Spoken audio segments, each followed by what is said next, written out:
Hey mamas, we know you're not sitting around at home anymore like we were earlier in the pandemic. So we're going to be changing up the show now to fit your needs. The new show name? Well, we asked and you voted for Every Mom Should Know, Knowledge Bombs for Modern Moms. We'll be transitioning to giving you shorter golden nuggets from our interviews posted on the Maui Mama Facebook page and Facebook groups. But if you prefer, you can see the whole interview on YouTube on the ChewOnThis media channel. And you can also see full interviews on Akaku Channel 54. We'll keep you posted on these changes as we adapt to this post-CoronaMama phase. Every mom should know. Knowledge bombs for modern moms. And now a preview of our main interview. Yeah, I just sit in front of a computer for 6 hours and then I'm done with school, which really seems miserable to me. I mean, that's just not how anyone wants to live their life, no matter what they're doing.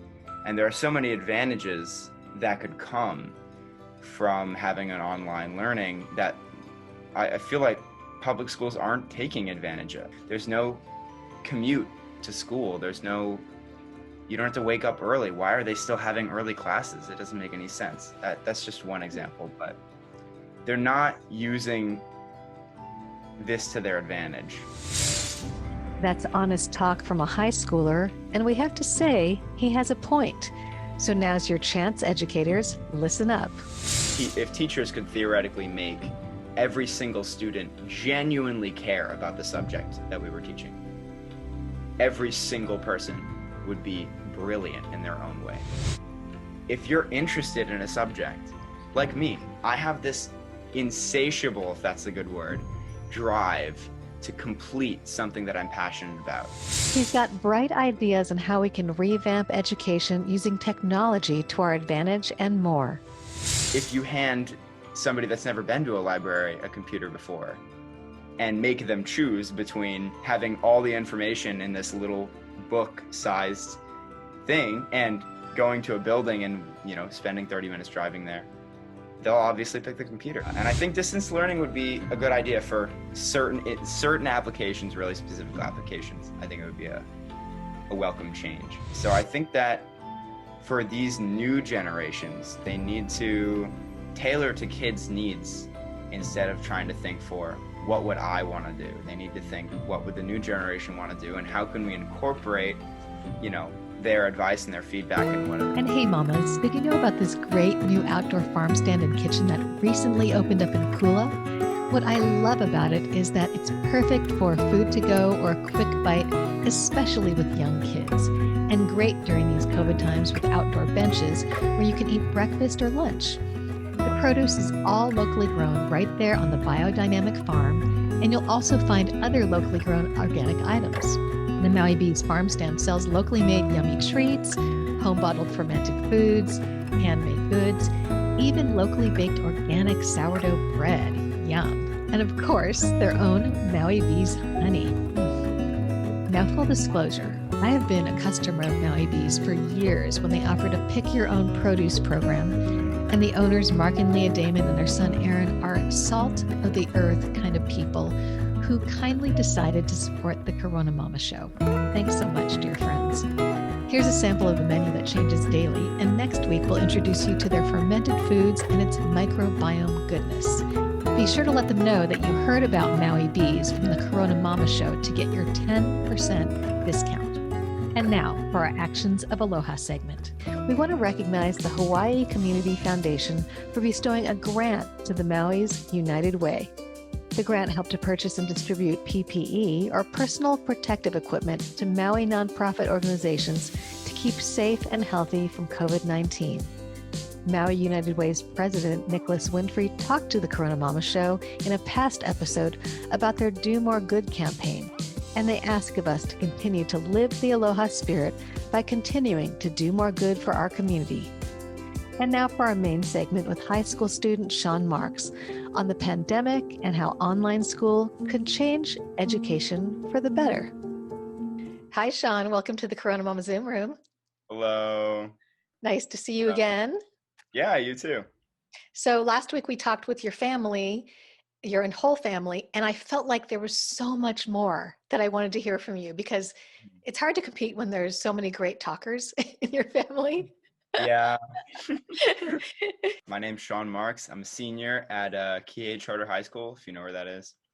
And just finishing up some college applications and finishing up the year. It's like almost halfway through. So I'm really trying to organize what I'm going to be doing for the rest of my life, which is very overwhelming.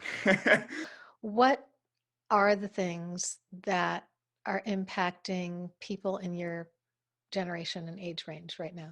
Well, there's certainly an impact. I mean, I'd say that a lot more people are finding school a lot less engaging because you just stare at a screen and listen to people talk. There's nothing that helps with people that might learn a different way. So for example, I'm a visual learner, a hands-on learner. There's nothing that helps with that. It's only just for visual and auditory learners, and there's no projects, and there's, it's really hard. So, and there are so many advantages that could come from having an online learning that I feel like public schools aren't taking advantage of, like they don't have to, there's no commute to school. You don't have to wake up early. Why are they still having early classes? It doesn't make any sense. That's just one example, but they're not using this to their advantage. And how would you, like, if you were to be in charge and like be able to change things, what would that be? Because the teachers and the administrators, they're scrambling to try to make it work. They know it's not working. So to hear, they actually do want to hear from real students, but I think sometimes they're afraid to ask. So here you go. Here's your opportunity. Well, yeah, I mean, this is the whole thing, is that a lot of America is real, and I mean, the whole world is really resistant to big change, because big change means lots of problems that you have to solve, and it's scary, and I get it, but it's really not doing anybody any favors to not change things for the better. Like, for example, the thing I just made, they literally made school early for teens, not because they thought it was better for their health, but because they wanted to, I think, like, 50 years ago or 100 years ago or something like that. And when they were first establishing scheduling formally for big schools, they just changed the bus schedule to save money because it was earlier to book it in the mornings.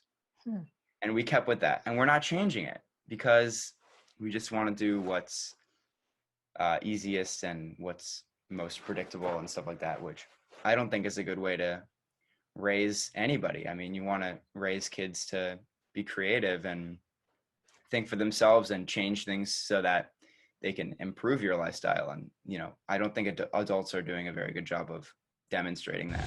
Remote learning, I don't know if it will become a thing. We're seeing that, some students do really well and others don't. My 13-year-old is like checked out, Yeah. I mean, it's like he can't learn that way. He needs to be able to like feel his friend and like look at his friend when something inane happens and like just laugh, like that's important as far as our development goes. I would predict that he's not an auditory or a visual learner. He's probably way more hands-on, just like me. And, if I'm sitting here listening to somebody talk for 30 minutes and I'm not participating in the conversation, which isn't possible when you have 30 kids in a class, I'm not going to be engaged. It's just not fun. So, and there's really nothing that teachers can do about it. Honestly, I'd say that with the changes, teachers are doing a really good job of adapting, and they're really having to take a lot of responsibility. So the education system might want to move towards more distance learning and online learning, because I'm taking college classes on Oahu right now. And last year, that may have not been possible. And for kids like me who not really engaged with class time and conversations with teachers and stuff like that, it's easier to have a type of class where they give you your work for the week and they leave you alone. And I'm taking all of my classes right now are like that, because I intentionally was like, if I'm going to have a meeting 2 times a week for an hour, I am going to learn nothing in that meeting. It's not going to be engaging. It's not going to be helpful. So I think that that would be a really good thing to incorporate more. I mean, like if you don't have a class on in your island or in your state or something like that, just take it in another place. We have these technologies so that we can talk to people from far away. Mm-hmm. So, yeah, I think maybe combining a lot of modern technologies would be a good idea. Since we're on that topic of like the distance learning and then the hands-on learning, can you see that being combined somehow? Yeah, I think that if your school's really far away, I think that you should have an option to have distance learning. I don't know how they'd make it because some kids might just take advantage of it and just do distance learning for the whole year, not even show up to school. But if they could somehow combine there's the distance learning and online learning and in person, kids might have a better time at school when they're at school because they're not going to be forced to go. They're going to have a choice. You know, you can either stay home and look at a computer for 6 hours, or you can go to school and meet your friends and have fun and run around at, you know, lunchtime and whatever. Or if you want to have more of a chill day, you can stay home. So I think that if they don't force, if they leave children and teens especially a choice, they'll probably not take advantage of it. But the people that do, I wouldn't really have an idea on how to have people not take advantage of that. To hold them accountable somehow. I'm sure they Yeah, figure out how to hold them accountable for for doing sure. some kind You of. can figure out anything, but I think that that change would be welcome because I certainly have days where I wake up and I'm like, I do not want to go to school today. This is ridiculous. I want to stay home. I don't even want to get out of bed. And you know, for those kinds of days, as it might be, you know, maybe once a week, maybe once a month, would depend. You shouldn't be forced to go to school. And if you give, you know, people what they want, they're going to be more open to learning and listening to what you have to say as a school, as a teacher. And I have specific examples of this. You know, if a teacher is my friend, I will always have a way better time in the class than if the teacher's mean and just disrespectful and doesn't care. I mean, that's a really obvious fact.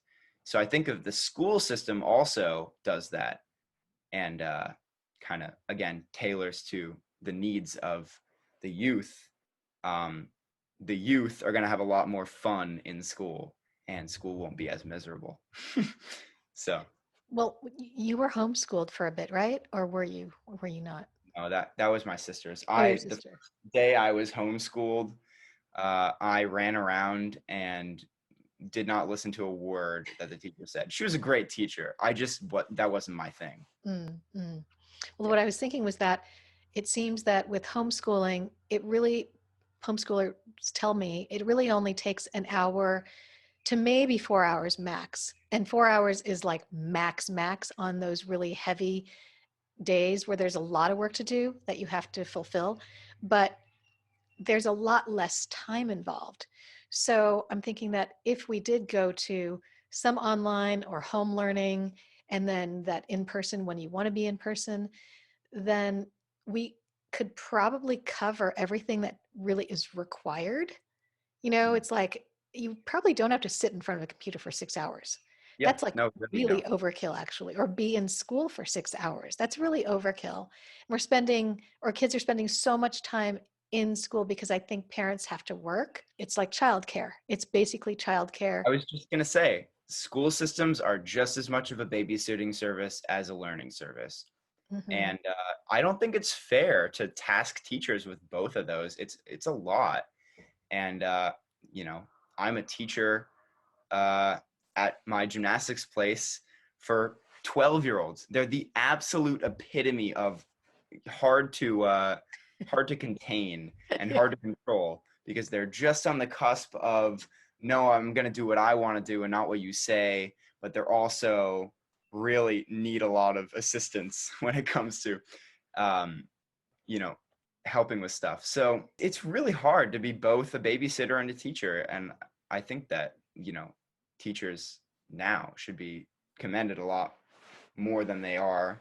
Honestly, paid a little bit more as well would be nice because I know there's a lot of educational strikes, or there were a while ago. There's learning in every capacity that can happen, but it doesn't have to be so like locked down in a classroom or like Yeah. in a contained school. And there could be funding for that. Like literally, I heard about funding, which it a lot of times comes down to is like, well, how do we fund that, or how do but to fund these unconventional that can become conventional that actually works better for students, especially like high schoolers. I think that the less static a classroom is, and the more, you move around and you see different angles and different perspectives of things, and you go on field trips and stuff, obviously it's going to be more engaging. But yeah, it's, as you said, the funding part and the details are really complicated, and nobody's willing to work on it. I feel like if they don't, we are working with a broken system that's ineffective. And I mean, I'm just a mom talking, but I know a lot of parents and teachers and even administrators do watch the show. So if we're going to stick with something that's broken, we're just putting more energy into something that's not actually working for our kids. And so I think that this is actually the opportunity, because otherwise a lot of parents are going to keep their kids out of the public school system. They're Yeah. going to keep their kids out, and they're going to hire, if they can afford it, private tutors and do that whole thing, because those kids are enjoying it, the parents who have figured that out. But I know that there actually has been funding talked about, and this is a little bit dry to talk about, but funding No. toward like giving the people who don't have the ability financially to actually have groups situated where they can figure that out. And I'm just looking at this utopian wise, because I'm sure there's more to it than I know. But if that were to happen, that could look really interesting and more Mhm. revived for students. If I was a dictator, I would probably change the school system a lot, but I would also include the opinions of a lot of different people, and none of those people would be adults, because they don't have any place saying what they want. Just like white men and stuff like that don't have the right to make opinions about women's rights. It's ridiculous. It doesn't make any sense. So yeah, I think it needs some major revision, and they need to seriously think of maybe putting out a poll or a vote where children can participate, and that would be a cool time to teach children how to vote and stuff like that. I don't Or know. even a town hall. I mean, wouldn't that be kind of cool? It would be super cool. I would totally participate in that, and just ask them questions. Yeah. And you might be really surprised with the result. And you probably, I would think they wouldn't be surprised with the result. But if they actually get those numbers and the data that millions and millions of people want to change something, they'll probably be more incentivized to do it. I think adults don't give young adults, teens, enough recognition for their really, really brilliant ideas. And innovation happens only when you're not in the box, when you can get out of the box and you can Yeah. actually be on the ground with your ear to the ground, like what's actually happening, rather than what had been happening and what was. That would be amazing. And any one of you out there who could make that happen, you know, yeah, Great. it's totally possible.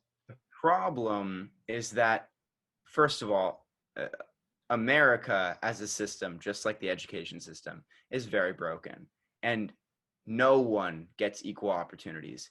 There are definitely people who are put at the bottom, and a lot of those people might have just as brilliant ideas as, a person who is Bill Gates's daughter. It's like the mind is capable of doing anything it wants, and it doesn't matter where you're from, or how much money you have, or if you have two parents or one or zero. You can still have the capability to come up with something amazing. And that's demonstrated by current tech companies. I mean, this is not a great example, but people that founded huge tech companies or big corporations even were college dropouts or high school dropouts. It doesn't matter. So I think that a good step in nurturing youth and making sure that their creative side comes out would be giving everyone equal opportunities, not basing the school tax on income, or I mean on a housing tax, because I know that's a thing. They just redline poor neighborhoods by basing the education funding on how big the houses are around them, which doesn't make any sense. And also making college free, because it's possible. Europe does it. Lots and lots of nations do it. And I have one last point, is that I have friends now that I'm really close with that they want to be, I'm not going to name anybody, but I'll talk about someone specific. They really want to be a biologist, and they're super passionate about learning, and they're really smart, way smarter than me. And they don't have the money to go to a good college. They're going to have to go to UH, which might not give them as good of a biology program and give them as many opportunities as a college that would cost $60,000 a year, but they can't afford that. So they're going to have to settle for the lower one, which doesn't make any sense, because they're probably smarter than half the people that go to those really expensive colleges. There was also something you said about those people who dropped out, and they're brilliant company owners, entrepreneurs. And the reason that they dropped out, which I've listened to a lot of podcasts of those very successful people who have dropped out, and they say that it's because their ideas didn't fit, or their personalities of a student didn't fit. But that didn't mean they didn't have brilliance. Yeah. And so the way that college or school has been set up doesn't work for everyone, and it only churns out a certain kind of people who fit into that line. And so of course there's going to be dropouts. Those people have to figure it out on their own, which maybe is good in some ways, but if they were supported in a different system, that I can imagine that this world would be, there'd be more. Exactly, you got it. The system kills creativity, and it sucks because it's not an accurate representation of anything. Like I got not a great SAT score, but I have all A's. It doesn't mean anything. And I think that, first of all, standardized testing should be completely eliminated. It should be optional. It shouldn't be required anywhere. I think that was a really great change that they made this year to college applications. And the other point I wanted to make is that it's not an accurate representation because specific evidence, like Albert Einstein failed his high school math classes. He just didn't care, and he didn't want to do the work because it wasn't interesting. Right. And he ended up being one of the most talented and brilliant mathematicians alive. It doesn't represent anything. So I'd say that, and it's also really depressing, when you get back a test score or something like that you worked really, really hard for, and it's not as good as you want it to be. It's really just kills your motivation. It sounds like making the learning meaningful, like to be able to put it in perspective where the student sees why, like how it fits, what difference it's going to make. That would be motivating, I think, rather than trying for a test score. If we could theoretically, if teachers could theoretically make every single student genuinely care about the subject that we were teaching, every single person would be brilliant in their own way. Because if you're interested in a subject, like me, I have this insatiable, if that's a good word, drive to complete something that I'm passionate about. If I, am gonna get my drums in a box, I'm not gonna stop setting it up until it's done. I really, really want to set up that drum set. Likewise, if I'm writing a paper about space or rockets or something like that, I could write a 10-page paper in a day without even blinking. And I think that's a lot of people. But if you're trying to churn out words that don't mean anything to you and write about something that you're not interested in, nothing is going to get done. And I think that's where a lot of the procrastination stems from in youth these days. I hear you saying it's like the forcing. It's like the forcing upon the person, and they're like, why am I doing, like, what does this matter? Who cares? And then they just kind of check out or turn in stuff that's like subpar because who cares? Yeah. What was the word that you said? You said, why am I doing this? Something that took me to an idea. I might have come off as a smart aleck when I was asking these sorts of questions, but a lot of the time I'd ask questions in class that were similar to, why are we learning this math equation? What does this have to do with anything? Why are we learning this physics equation? And I don't think I once got an answer from a teacher that was what I would be saying if I was in that seat. Like if they were teaching me about slope equations or something like that in algebra, if I was the teacher, I might give them an example of some really amazingly complex math equation, and wow them and be like, this is why, because this is just a step in like your journey to becoming a mathematician. And I might inspire someone. Seriously, like that's all it takes. But there are also a lot of teachers that will make a class way more engaging and make you learn a lot more by loving the subject that they're teaching and being passionate about it. And you might just change someone's life, change their future. Totally. And it's also being engaged with looking at who you're teaching. Like, Yeah. like if this whole new generation is more tech, then the teacher has to relate to where they are. I mean, if Yeah. they aren't relating to where they are and they're working off, say, some other old system, they're not speaking the right language. So they're not going to engage the person in front of them that they're talking to. I think if a teacher expects a group of 30 or 25 to 30 students to come to them and always meet them where they're at every single time, they're not going to like the teacher. They're not going to feel like they're being listened to, and they're not going to feel like their education is personalized, and they're not going to feel like they're getting attention from the teacher, which I think is something that's also really difficult, is that, when you have big class sizes and stuff like that, you can't pay attention to that one student every single time. You have to divide your attention between 20 people. And I think that's why homeschooling is more effective. People would say it's really not. It's just that you're having personal attention like the whole entire time. And some people like that and some people don't really care. But for me, I think having as much attention from the teacher is really, as possible, is really vital for making sure that I get my questions answered, because I have a lot of questions. Most of the teachers out there are really great, and you guys are doing a great job because you get paid as little as the government wants to, and you guys are babysitting and teaching and grading and you have all these responsibilities, and it's ridiculous. If you're not passionate about it and you don't love the subject, don't teach it. Mm-hmm. Because you're going to make kids hate, the subject that they're might be passionate about, which happened to me. I'm not going to explain which subject, but I mean, I really wanted to become a certain profession, and then I took a class that had to do with that profession, and it was terrible. And I'm like, I don't want to do this anymore. Has the pandemic changed anything for you? I'd say it really did affect the type of person I am. It had a really negative impact on my mental health for the first couple of months.